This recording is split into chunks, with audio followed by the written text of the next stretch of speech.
अस्सलाम वालेकुम my YouTube family, कैसे हैं आप सब। उम्मीद करती हूँ आप सब बिल्कुल ठीक होंगे। अल्लाह पाक आप सबको अपने हिफ्ज़ अमान में रखे, आमीन। चिकन टिक्का पिज़्ज़ा के लिए आज हम डो बना रहे हैं। तो पिज़्ज़ा डो के लिए हमें मैदा 2 कप चाहिए, चीनी हाफ़ टी स्पून, नमक हाफ़ टी स्पून चाहिए।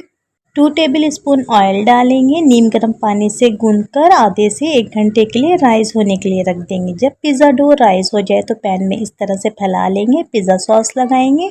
अगर आपके पास पिज़्ज़ा सॉस ना हो तो टमाटो केचप 2 टेबल स्पून या अपनी मर्ज़ी के मुताबिक ऐड कर लें। इस तरह से फैला लें। एक फॉग ले लें और इस तरह से निशान लगा लें। हमने मोज़रेला चीज़ और चेडर चीज़ को ग्रेट कर लिया था। अब इस तरह से पिज़्ज़ा सॉस के ऊपर डालेंगे।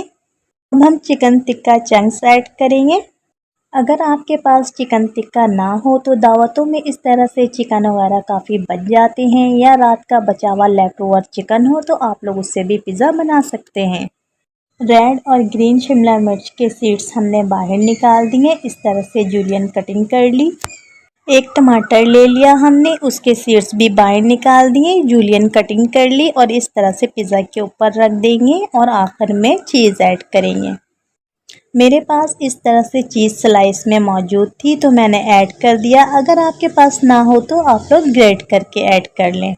एक पतीली को हमने पहले से गरम कर लिया। पतीली के अंदर स्टैंड रख दिया था। जब पतीली अच्छी तरह से गरम हो गई तो हमने पिज़्ज़ा पैन रखकर मीडियम फ्लेम पर इसको बेक होने के लिए रख दिया। 10 से 15 मिनट के अंदर बहुत ही बेहतरीन सा पिज़्ज़ा रेडी हो जाएगा और चीज़ मेल्ट हो जाएगी। अब हमने पिज़्ज़ा को बाहर निकाल लिया। गरम गरम पिज़्ज़ा एंजॉय करें मेल्ट हुई हुई चीज़ के साथ। अगर वीडियो अच्छी लगी हो तो प्लीज़ लाइक कर दीजिएगा। चैनल पर नए हो तो चैनल को सब्सक्राइब कर दीजिएगा।